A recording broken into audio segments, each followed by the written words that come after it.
खाना बनाया आज रात अरे का? नहीं, अगर रंजू आ जाए तो मैंने सोचा कि जाके सब्जी लेकर आऊंगी। अरे वो तुमने बोला था। अरे रंजू कितनी वेळ ग? हाँ? अरे दिन ढलने को आया और तू अभी आ रही है? अरे आई, आज क्लासेस में एक्स्ट्रा लेक्चर्स थे ना, तो रुकना पड़ा मुझे। अच्छा चल जल्दी से मुंह हाथ धो ले, मैं तेरे लिए चाय और बाद में ना तेरे को खारी बिस्किट सब देती हूँ।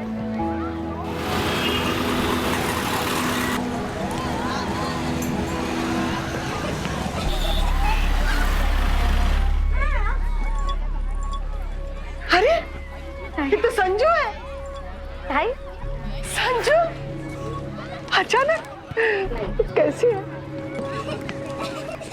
ये देवा जाओ बापू। अरे खुशी रहे खुशी। अरे पहले बता दिया होता तो मैं तुम लोगों के लिए पूरन पोली बना देती। अच्छा कोई नहीं, आ जाओ आ जाओ आ जाओ आ जाओ। अच्छा मैं बाद में ठीक ना संजू? अरे जावे बापू आप यहाँ क्यों खड़े? बैठिए ना। कोई बात नहीं, पानी लीजिए। मुझे कुछ नहीं चाहिए, मैं बस अब निकलूंगा। अरे ऐसे कैसे? ऐसा ही हो रहा है और क्या। संजू जावेद बापू को बोलो ना कि आज की रात यही रुके। जावेद बापू मुझे पता है आप काम में बहुत बिजी रहते हैं। उन्हें जाने दो भाई। अरे क्या बोल रही है? पागल हो गई क्या? जावेद बापू इसकी बातों पर ध्यान मत दीजिए। आइए ना बैठिए, मैं आपके लिए चाय लेकर आती हूँ। देखिए मुझे चाय वाय कुछ नहीं चाहिए, और आप ये मेहमान नवाजी छोड़िए। ये डिवोर्स के पेपर हैं, अगर आपकी इस बेटी की अक्ल ठिकाना आ जाए तो ठीक, वरना इस पर उसके दस्तखत करवा दीजिएगा।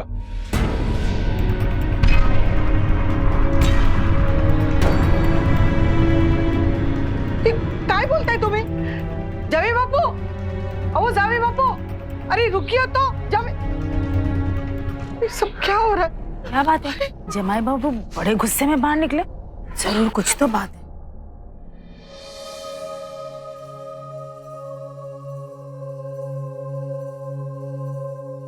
संजू अगं काय झालं? हा कुछ कहा सुनी हुई क्या?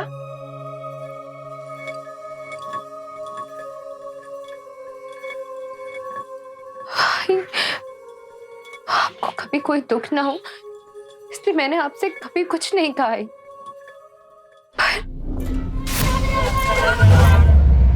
पता ना क्या हुआ? पता नहीं आई, शायद मेरी किस्मत ही खोटी है जो ऐसा पति मेरे पल्ले पड़ा। अगर साफ साफ बताना क्या हुआ? हाय वो रोज दारू पीकर मुझे मारते हैं और लड़कियों के साथ में चक्कर भी चल रहा है। और जब मैंने ये बात सास ससुर से कही तो उन्होंने मुझे ही भला बुरा कहना शुरू कर दिया। बहुत परेशान किया आई। बचाना, रो मत, रो मत। मैं हूं ना, तेरे साथ कभी बुरा नहीं होने दूंगी। मैंने सोचा था इस साल रंजना की शादी करवाऊं, लेकिन अचानक तेरा ये मसला खड़ा हो गया तो कहीं उसकी शादी में रोड़ा ना पड़ जाए।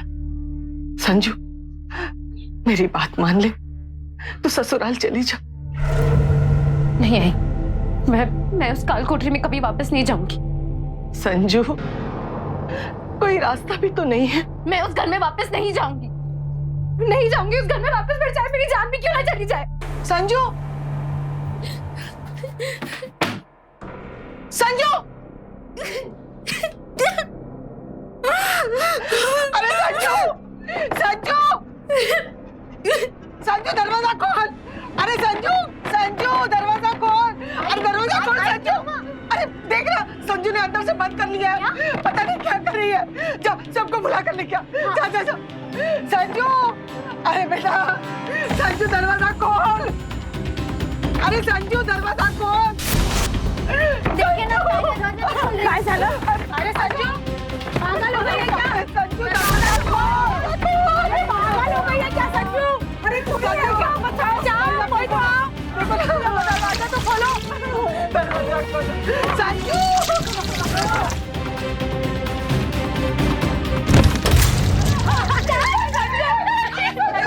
क्या कर रही है? पागल हो गई है क्या? पागल हो गई क्या? मेरी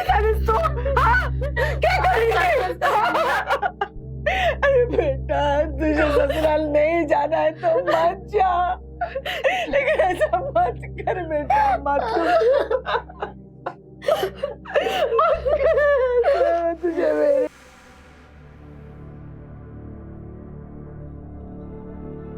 ब्लड प्रेशर काफी बढ़ गया है और इन्हें पहले से भी दिल की बीमारी है। बहुत ख्याल रखना होगा इनका और कोई भी सदमे से दूर रखिए इन्हें। मैं कुछ दवाइयां लिख देती हूँ।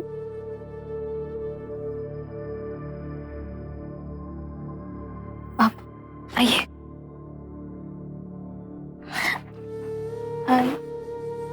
रज्जू, तू आराम कर ले।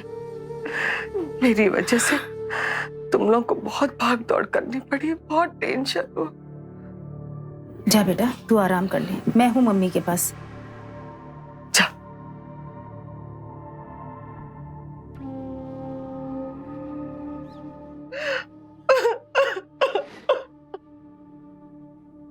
बस करो सुरेखा, बहुत मुश्किल से हमने तुम्हारी बच्चियों को चुप कराया है। अब तुम मत शुरू हो जाना। पता नहीं मेरे इस घर को किसकी नजर लग गई। भारती, मेरी जान अटकी है। छोटी बेटी की शादी जल्द से जल्द करानी है मुझे। कहीं कुछ गलत हो गया तो कहीं मुंह दिखाने के लायक नहीं रहेंगे। मैं उसकी शादी इस शहर से दूर करवाना चाहती हूँ। मैं गुरुजी को जानती हूँ, उनके पास अच्छे अच्छे रिश्ते रहते हैं। मैं इसकी बात उनसे जरूर करूंगी। वो कहीं ना कहीं कुछ अच्छा रिश्ता देख ही लेंगे। सब ठीक हो जाएगा सुरेखा। भारती, अगर ऐसा हुआ ना तो तेरी मुझ पर बहुत मेहरबानी होगी, बहुत मेहरबानी होगी।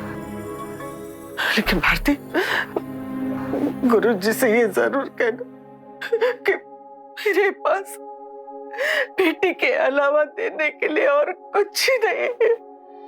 जी मुझे कुछ नहीं चाहिए, बस लड़की अच्छी हो, मेरे घर का और मेरे पिताजी का ख्याल रखे। दरअसल मेरे पिताजी की तबीयत ठीक नहीं रहती और मैं काम में उलझा रहता हूँ। बेटा, घर में बड़े बुजुर्ग या माँ, भाई, बहन, इनमें से कोई नहीं है? जी नहीं, सिर्फ मैं और पिताजी। अच्छा, मैं अभी आई बेटा।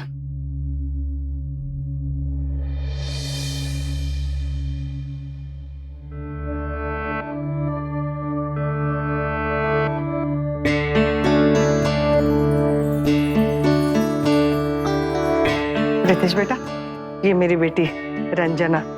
रंजना, रितेश, और ये उनके दोस्त। बेटा तुम लोग बातें करो, मैं अभी आई।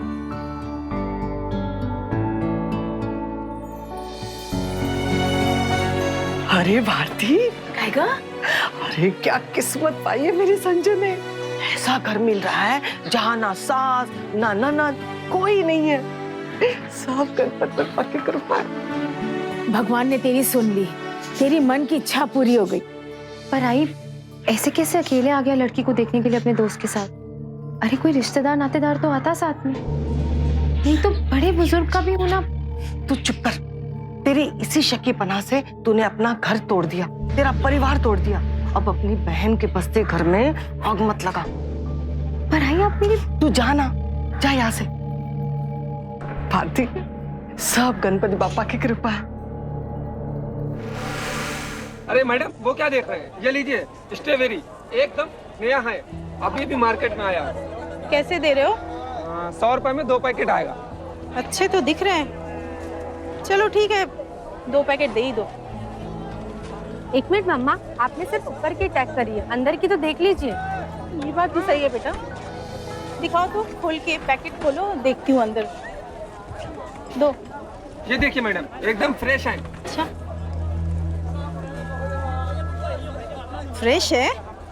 अरे ये तो पूरे के पूरे सड़े हुए हैं। अच्छा, तो अंदर छिपा के सड़े हुए स्ट्रॉबेरीज बेच रहे हो? फालतू के, नहीं चाहिए, रखो। देखा आपने? थैंक्स बेटा। आज अगर तुम नहीं होती तो ये स्ट्रॉबेरी वाला तो मुझे लूट ही लेता। हम अक्सर चीजों को फेस वैल्यू पर ही जज कर लेते हैं, या सामने जो कुछ भी दिख रहा है उसी को सच मान लेते हैं। और अगर कोई कहे कि रीचेक कर लो तो हम उनकी बात को नजरअंदाज कर देते हैं। लेकिन जरूरी नहीं है कि जो दिख रहा है वही सही हो। कभी भी कोई अहम फैसला लेने से पहले अच्छी तरह से सारी बात को जान लेना बहुत जरूरी है। फिर चाहे वो कोई भी चीज हो, बेटी के लिए जमाई या बेटे के लिए बहू, दोनों परिवारों को एक दूसरे के बारे में पूरी जानकारी लेनी चाहिए। और जैसा मैंने कहा, बात जब शादी ब्याह की ही हो, जहां दो लोगों में जीवन भर का एक संबंध जुड़ने वाला है, वहां अपनों की सलाह को बहुत अहमियत देनी चाहिए, फिर चाहे वो सलाह आपसे छोटे की ही क्यों ना हो। आओ बहू, अब जितना हमसे हो पाता है उतना तो कर ही दूंगा ना।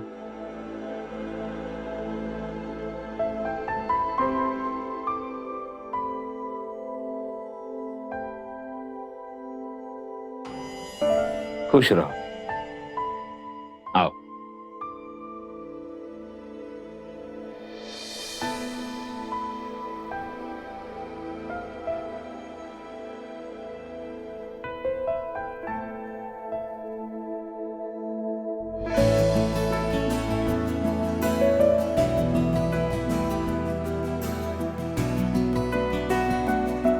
पता है, मैं अपने आप को बहुत लकी मानता हूँ कि मुझ जैसे आदमी को तुम जैसी पत्नी मिली।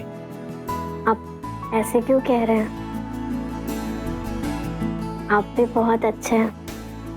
अच्छा सुनो, तुम्हें इस घर में अकेला अकेला तो नहीं लगेगा ना? क्यों? आप है ना मेरे साथ?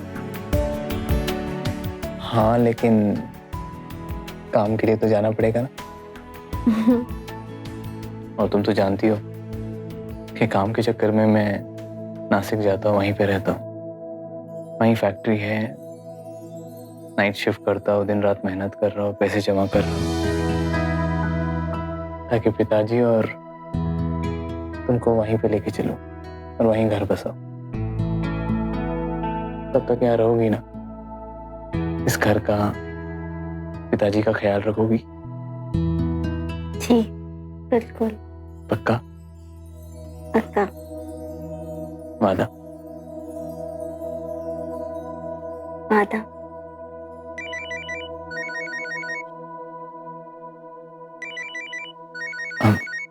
एक मिनट।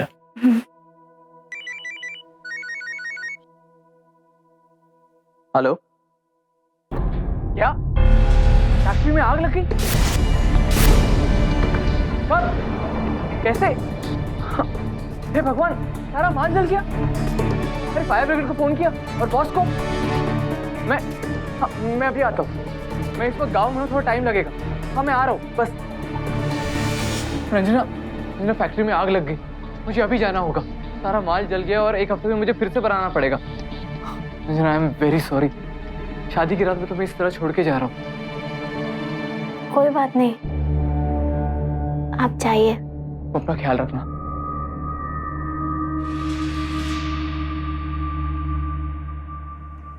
पापा जी, मैंने आपके लिए नाश्ता तैयार कर दिया। बेटा, मैं बगैर नहाए कुछ खाता नहीं। ठीक है, आप ना लीजिए, मैं आपके लिए बाथरूम में गर्म पानी रख दी। अब तुम तो मेरी हालत देख ही रही हो। मैं खुद से नहीं नहा सकता, मुझे नहलाना पड़ता है। काम वाली बाई भी नहीं आई है। तुम मुझे नहला सकती हो?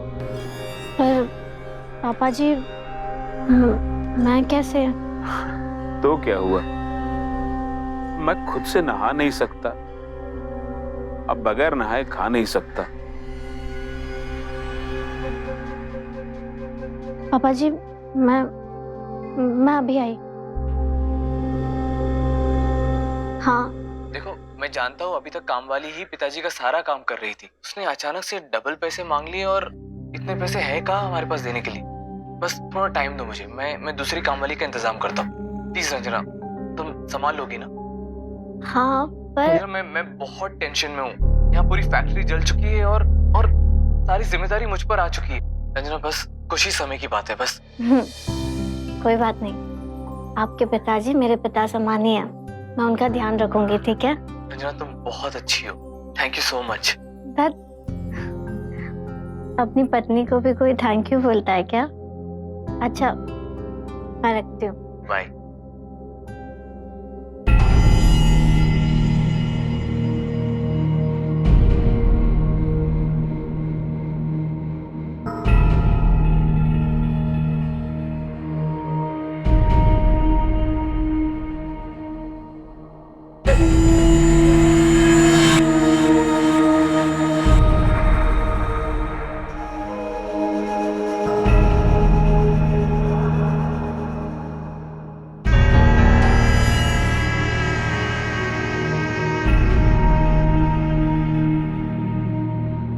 हम सोचे तुम नहला ही रही हो तो थोड़ा ढंग से नहा ले, इसलिए खुद से थोड़ा।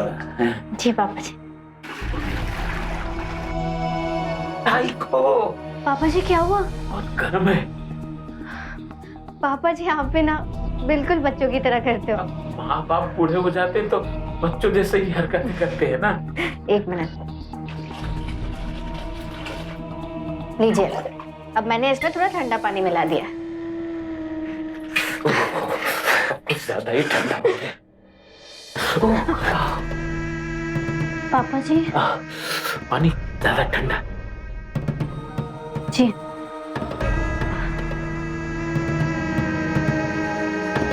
बहू, मैंने पिछले जन्म में कोई बड़ा पुण्य किया होगा जो तुम जैसी बहू मिली है मुझे। हाँ, बहुत बहुत धन्यवाद। जी बेटा अपना माथा देना, तुम्हारा माथा चूमने का मन कर रहा है। जी पापा जी।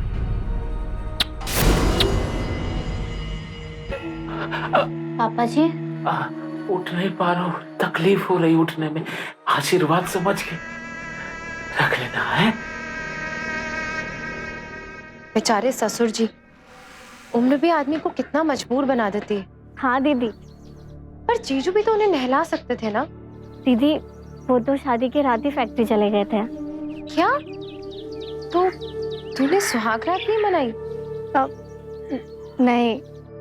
भगवान, और जीजू ने तेरे भरोसे छोड़कर चले भी गए? हाँ दीदी। जरूर कोई ना कोई बात है। तो ये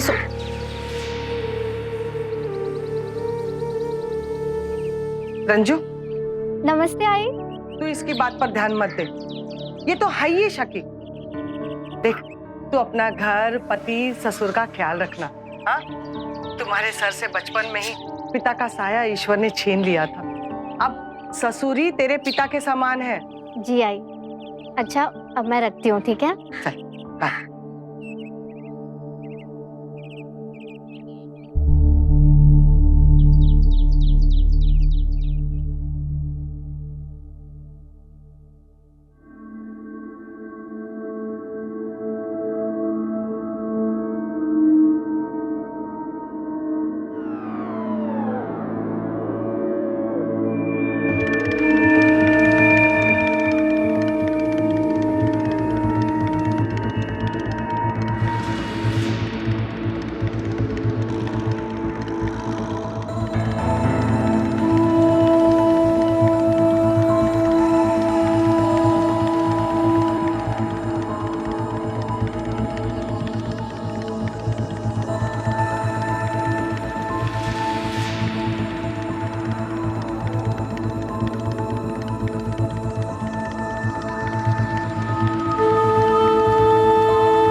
हेलो।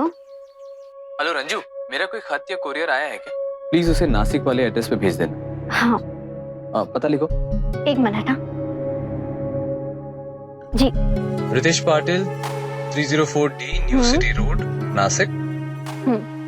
और हाँ रंजू, प्लीज कोई भी खत या कोरियर खोलना मत। वो क्या है ना, कभी कभी सरकारी पेपर्स होते हैं, अगर कुछ गड़बड़ हो गई तो फिर भारी पड़ जाएगा। जी। वैसे तो मैं अपने नासिक वाले एड्रेस पे सब मैं मंगा सकता हूँ, लेकिन क्या है ना कि यहाँ पर हर 11 महीने में मुझे घर बदलना पड़ता है और कंपनी एड्रेस पे मैं मंगा नहीं सकता हूँ, घर का पता मांगते हैं और वहाँ तो हमारा परमानेंट एड्रेस है ना, इसलिए। जी ठीक है, आप चिंता मत कीजिए, मैं अच्छे से संभाल कर इसे भेज दूंगी। रंजू, तुम कितनी कितनी अच्छी हो। कितनी समझदार। आप दूर से ही तारीफ करते रहेंगे या कभी हमारे पास आएंगे भी? किसी बुजुर्ग ने कहा है कि जवानी में जितनी मेहनत कर सकते हो ना, कर लो, ताकि पैसे जुड़ जाए और बुढ़ापा खराब ना हो। जी, आप बिल्कुल ठीक कह रहे हैं। मैं ही पागल हूँ, कुछ भी बोल गई। बीवी हो हमारी, हक बनता है तुम्हें बोलने का। ठीक है, अब अच्छे से अपना ख्याल रखना और आराम करते रहना। रखता हूँ मैं। जी।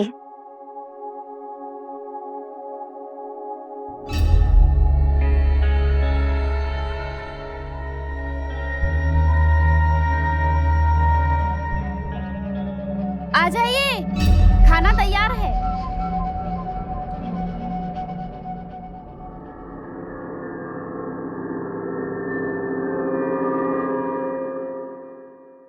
अरे तुमसे और दूर रहा नहीं जाता। पता है, आपकी बहुत याद आती है, लेकिन आप है कि बहू, ओ बहू,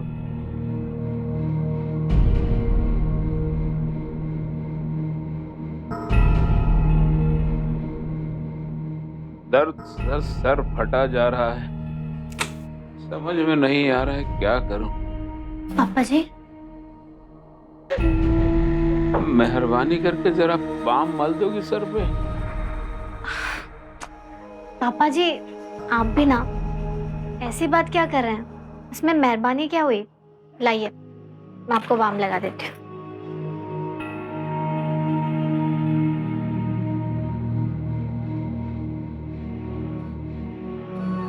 बहू, ये बाम सीने के जलन को भी कम करता होगा ना? आज सुबह से सीने में बहुत जलन हो रही, थोड़ा सीने में भी बाम मल दो, नींद आ जाएगी। अब पता नहीं कितने दिनों का मेहमान हो। जी।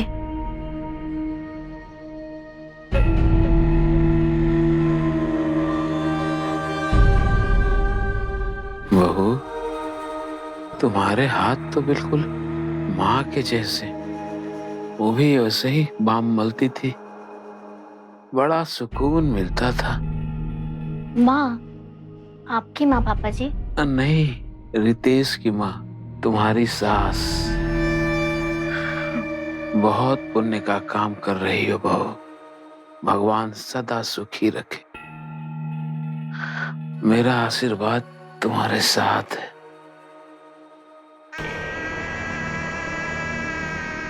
थोड़ा और बाम मल दो बहू।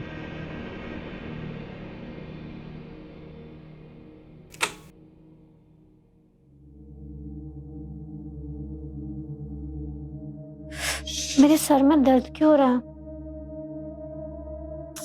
मुझे भी बाम लगाना पड़ेगा।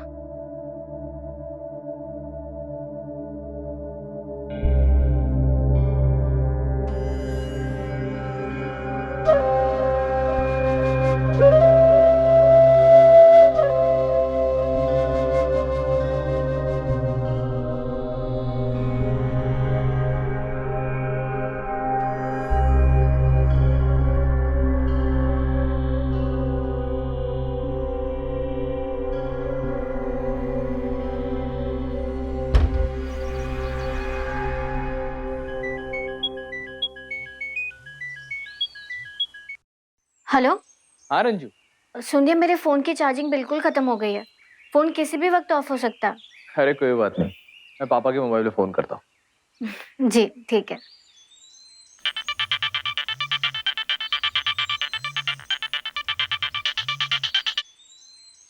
हेलो। कैसी हो? जैसा आप छोड़कर गया ना, वैसी हूँ। पगली, कुछ भी बोलती। अच्छा वो सुनो ना, वो जो नए खत और कुरियर आए ना, वो नासिक वाले पते पे भिजा देना। ठीक है। अच्छा सुनो, थोड़ा काम है, फुर्सत में बात करता हूँ बाद में, ठीक? जी ठीक है।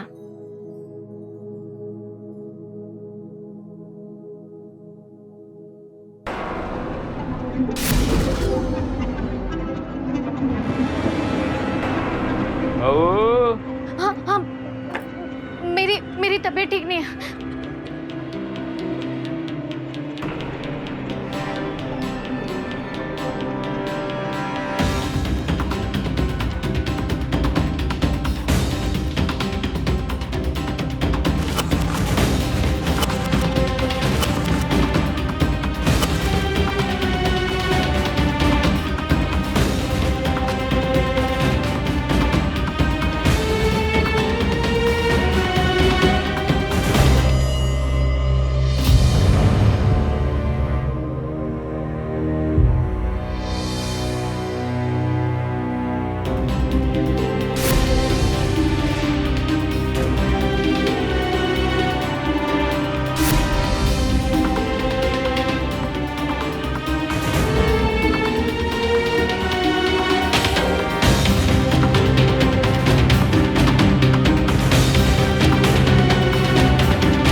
पापा जी अब बेटा बड़ी घबराहट सी हो रही है, बहुत बेचैनी हो रही है, सांस लेने में भी तकलीफ हो रही है। सोचा तुम्हारे साथ रहूंगा तो थोड़ा मन ठीक हो जाएगा।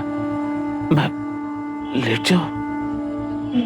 हाँ जी, एक मिनट।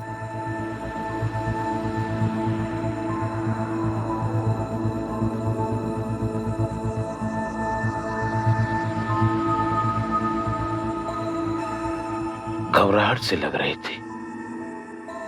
लेट जाओ, जाओ अपनी जगह पर लेट जाओ।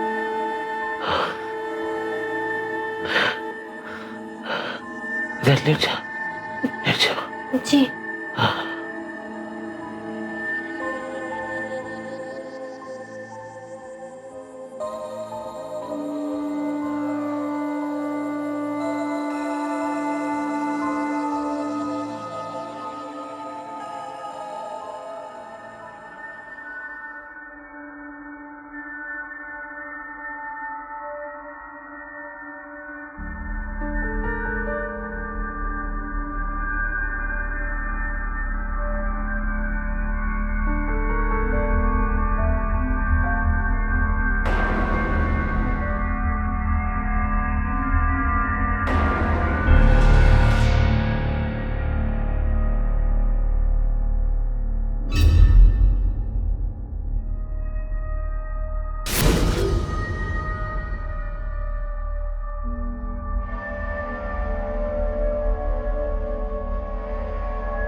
हेलो। हाँ रंजू, कल रात को तुमने फोन किया था, मैं सो रहा था, पता ही नहीं चला। सुनिए, अब मुझे क्या बात है रंजू, बड़ी परेशान लग रही हो? मुझे आपसे मिलना है अभी। अरे पगली, तू तो जानती है ना मैं कितना बिजी हूँ, फुर्सत मिलते ही आ जाऊंगा पक्का। नहीं, आप अभी के अभी यहाँ आ जाइए, वरना मुझे वहां आना पड़ेगा। रंजू। पापा ने क्या हुआ पापा को? उनकी तबीयत तो ठीक है? हाँ, कुछ ज्यादा ही ठीक है आपके पापा की तबीयत। क्या मतलब?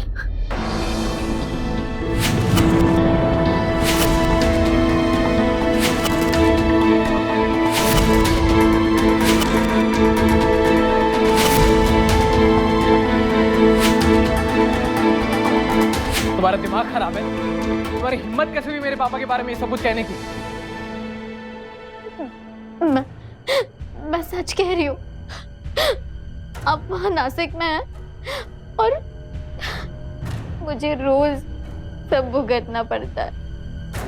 बकवास है, वहम है तुम्हारा। घर में भाई बाप के बिना पली बड़ी हो ना, इसलिए इन सब रिश्तों की आदत नहीं है तुम्हें, और तुम्हारे दिमाग में भूसा भरा हुआ है। लेकिन एक बात कान खोल के सुन लो, आज के बाद अगर मेरे पापा पर लांछन लगाया ना तो भेज दूंगा तुम्हारे मायके। आपको मुझ पर भरोसा नहीं है तो आप खुद जाके उनके फोन में वो वीडियो देख लो।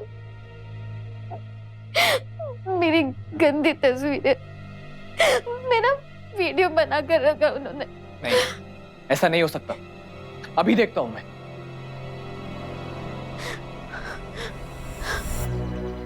क्या लगा के रखा है बुड्ढे? बोला था ना ठीक से रहो। तेरे इसी ठनकीपन की वजह से सारे नर्सेस, सारे काम वाले भाई यहाँ से निकल के भाग गई। बड़ी मुश्किल से ये लड़की मिली थी, ये यहाँ से भागे नहीं, इसलिए से शादी भी कर लिया। और क्या करूं? अरे अब तो सुधर जा बुड्ढे, भूल मत वो तेरी बहू है। बहू है? मेरी बहू वो है जो तेरे साथ नासिक में रहती है। ये एक मजबूर लड़की है जिसे तू मेरी सेवा करने के लिए लाया है। क्या मैंने तुझे कहा था शादी का झांसा देने के लिए? अब मैं इसके साथ कुछ भी करूं, तू कौन होता है बोलने वाला? तेरी देखभाल करने के लिए लाया था उसे, तेरे शौक पूरे करने के लिए नहीं। पता नहीं और क्या क्या कांड कर बैठा है। अरे उसे तो पूरा यकीन हो गया कि तू एक नंबर का अय्याश है। ओ मैं अय्याश, आज जब तक ये घर, ये जमीन जायदाद मेरे नाम है ना, तुम्हें मेरी जरूरत पूरी करनी पड़ेगी, और न तो सब मैं ट्रस्ट में दान कर दूंगा। अरे बड़ा यार दान करने वाला धर्मात्मा, पर ये वीडियो निकालने की क्या जरूरत थी? ये पकड़, आइंदा सबूत मत छोड़ा कर। माँ ने जल्दबाजी में अच्छा घर समझकर बेटी की शादी कर दी थी कि बेटी राज करेगी। लेकिन जिस घर में बेटी को पत्नी का दर्जा तक नहीं मिल रहा, बहू का सम्मान नहीं मिल रहा है तो बस धोखा। वहां कैसी खुशी, कैसा सुख। बड़ी बेटी ने जो मां को सलाह दी वो भी उसने नजरअंदाज कर दी। उन्हें बस लोगों की फिक्र थी और जल्दबाजी में अपनी छोटी बेटी को एक ऐसे धोखेबाज के पल्ले बांध दिया जो पहले से ही शादीशुदा था। ये शादी भी नकली थी और रिश्ता भी। रंजना को अपने ससुर पर तो शक था, लेकिन पूरी हकीकत से वो भी अभी तक अनजान थी। पापा के फोन में कोई वीडियो नहीं है। नहीं, वो वीडियो। मैं तुम्हें फाइनल वार्निंग दे रहा हूँ, मेरे पापा पर ऐसे गंदे झूठे आरोप मत लगाना। नहीं, अगर फिर से तुमने ऐसा तमाशा किया ना, तो तुम्हारे बहन के पति की तरह तुम्हें भी तुम्हारी आई के घर छोड़ आऊंगा। उसके बाद जो होगा वो तुम्हारी जिम्मेदारी होगी, मेरी नहीं। अरे अपनी बीमार आई का तो सोचो।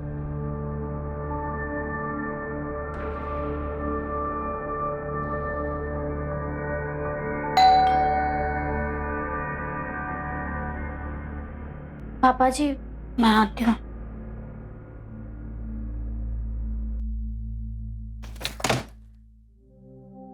ताई, अंजू, रो क्यों रही है? मैं हूं ना। चुप चुप। बहू कौन है? ताई आई है। अच्छा ठीक है। मुझे सब कुछ पता कि कब हुआ और ये सब कैसे हुआ, शुरू से सब पता। फैक्ट्री में आग लग गई, मुझे अभी जाना होगा। तुम मुझे नहला सकती हो? मेरा आशीर्वाद तुम्हारे साथ है। मुझे आपसे मिलना है अभी। पापा के फोन में कोई वीडियो नहीं है। कुछ तो गड़बड़ है, बहुत बड़ी गड़बड़ है। दीदी, उनके कुछ कुरियर्स आते हैं, मैं वो लेकर आती हूँ। दीदी, ये सारे कुरियर्स आते थे। इंश्योरेंस पॉलिसी, बीना पाटिल। कौन है ये? तू जानती है इसे? सोनिम तो तेरा वाला ही है। दीदी मुझे पता नहीं। इसे कहाँ भेजने वाली थी? नासिक। नासिक? मुझे नासिक का पता था। नमस्ते ताई। नमस्ते। वो पोलियो डोज की मुहिम चल रही है, आपके घर में 5 साल से छोटा कोई बच्चा है? अभी तो नहीं, पर 4 महीने बाद आ जाएगा। अच्छा, आसपास के एरिया में कोई ऐसा घर हो जहाँ छोटा बच्चा है? हाँ, यहाँ 2 घर छोड़ के एक फैमिली है, उनके यहाँ 2 साल की एक छोटी बेटी है। अब थैंक यू। वो ताई, एक गिलास पानी मिलेगा? मैं लेके आती हूँ।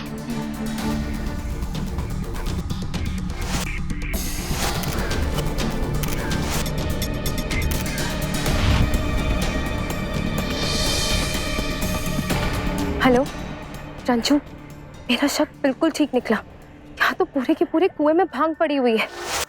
बहू, और कितना देर लगाओगी? जी पापा जी।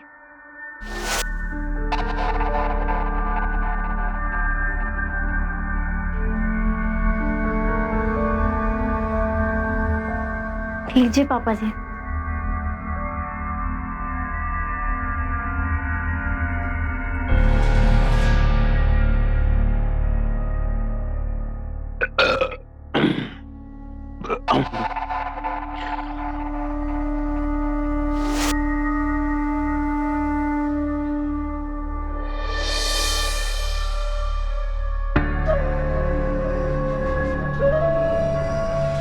बहू बहू, पापा जी बड़ी घुटन सी हो रही है, अकेले डर भी लग रहा है। तबीयत खराब हो जाए तो कोई तो साथ चाहिए ना। हाँ हाँ पापा जी आप यहाँ सोइए ना, आ जाइए, एक मिनट।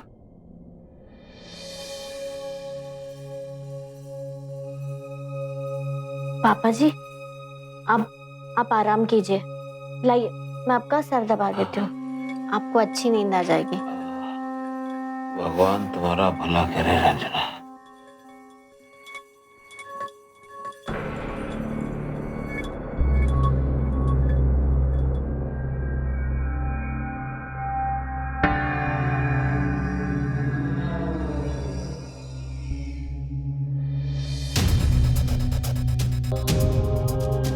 रंजना, रंजना, तुम्हारे कपड़े ऐसे क्यों हैं? पापा जी आप, पापा जी ये आपने क्या किया? अब मैं आपकी बहू हूँ, आप ऐसा कैसे कर सकते हैं? देखो देखो, जो हुआ सो हुआ, ये बात को एकदम सीक्रेट रखना, गुप्त, और किसी को शक भी नहीं होने दो। और फिर तुम मेरी बहू थोड़े ही हो, उस नालायक ने तो मेरे लिए शादी किया था। ये आप क्या कह रहे हो? फिक्र मत करो, मैं हूं ना, किसी बात की कोई कमी नहीं होने दूंगा। पक्का? पक्का।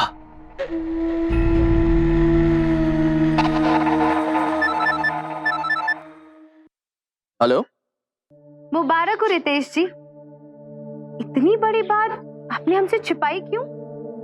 कौन सी बात? आप पापा बनने वाले हैं और मैं मौसी। क्या? रंजना, रंजना, अरे गला क्यों फाड़ रहा है? मार्केट गई है। अरे पागल बुड्ढे, क्या कर दिया तूने? प्रेग्नेंट कर दिया उसे, प्रेग्नेंट। अब दुनिया को क्या जवाब दूंगा मैं? मुझे तो कुछ समझ में नहीं आ रहा क्या करूं भी। जब तूने उससे ब्याह किया था तब सोचा था दुनिया क्या कहेगी? रंजना के पेट में पल रहा बच्चा मेरा कौन? तेरा तो पता नहीं, पर मेरा बेटा होगा, मेरा खुद का बेटा। तू सट्टा क्या है? सट्टा क्या है तू? तू जलता है मुझसे। क्या? मैं जलता हूँ? हाँ, मैं जलता हूँ? बहुत जल्द तू जलने वाला है, टपकने वाला है तू। क्या रे? टपकने वाला? उससे पहले मैं तुझे पहुंचा दूंगा। मेरा बेटा आने वाला है, अच्छा वाला बेटा, तेरे जैसा मतलबी और हरामखोर नहीं। भगवान किसी को तुझ जैसा बाप ना दे। जबान संभाल के बात कर, बाप हूं तेरा मैं। तुझ जैसा बाप? हाँ, तेरे लिए एक मजबूर भोली भाली लड़की को झूठ बोलकर शादी कर तेरे सेवा करने के लिए यहाँ पर लेकर आया और तू उसी पर अत्याचार कर रहा है। वाह, क्या खेल रहे थे तुम बाप बेटों ने?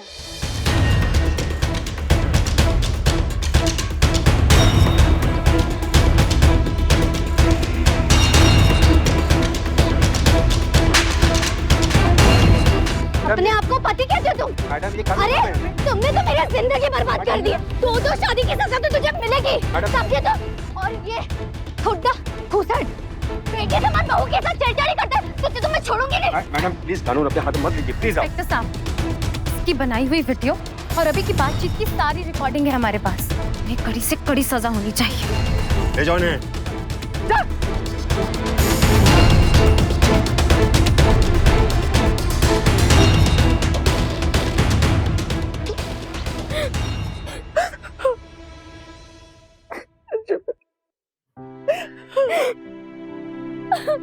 संजू,